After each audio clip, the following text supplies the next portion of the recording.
I'd like to say hello to my friends in Sao Paulo.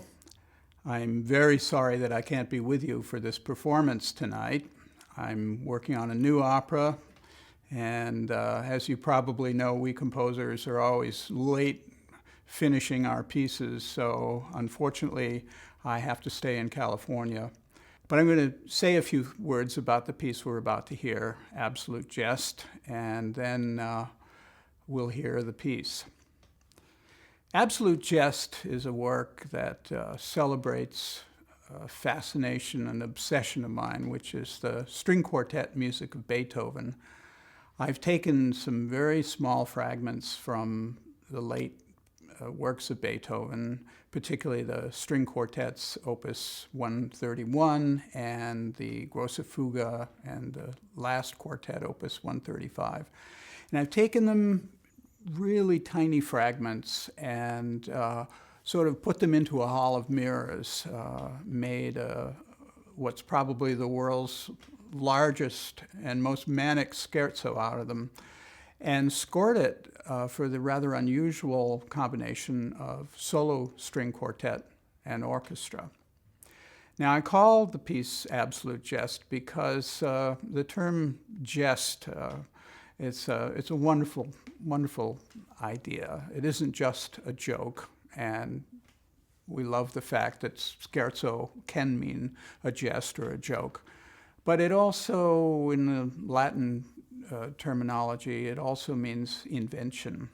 And I think that what stimulated me about making this piece was taking the Beethoven material, which is so full of energy and so full of life and vivid character, and putting it into my own musical language. I got the idea for doing Absolute Jest from hearing a performance of Stravinsky's Pulcinella. Now, Stravinsky took the music of Pergolesi and other Baroque Neapolitan composers, and he took these very simple, very familiar melodies and put them through his own DNA. They went through the Stravinsky machine and came out still identifiable in their original form, but with the flavor and the character of Stravinsky's music. I wanted to do the same thing with these late Beethoven fragments, only to put them through, as it were, a John Adams machine. So you'll hear these familiar little tattoos from Beethoven. Maybe some you know, maybe some you don't know. And they appear and disappear. They get stretched. I turn them upside down. I pile one on top of another, and create a very dynamic dialogue between the solo string quartet and the orchestra.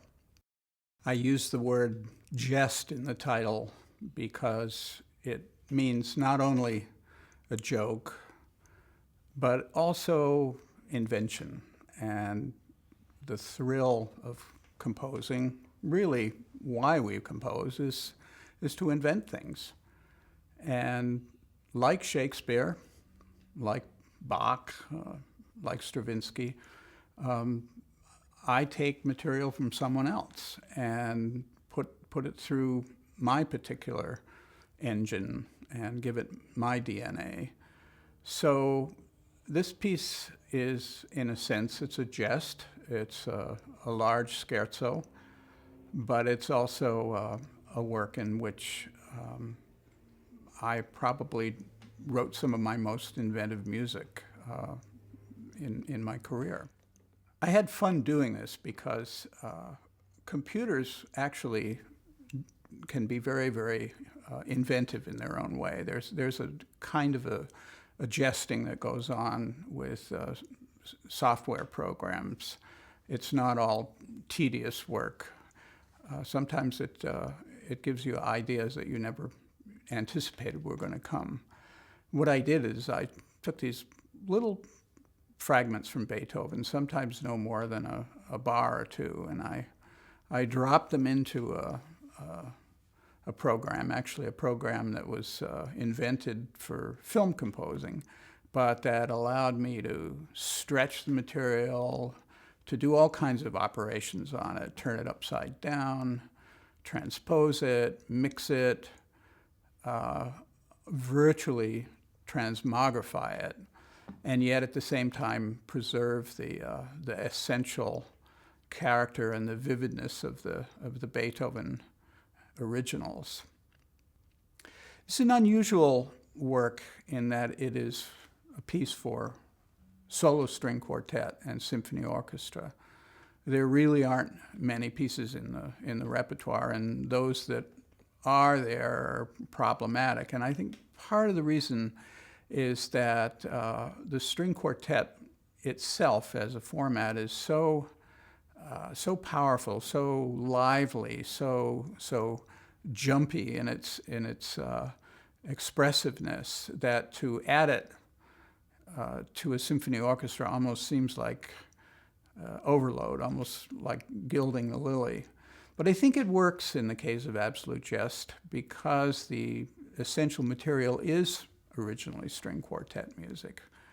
And hence there is this really enjoyable dynamic going on between the Beethoven original and the string quartet and the larger mass of the symphony orchestra.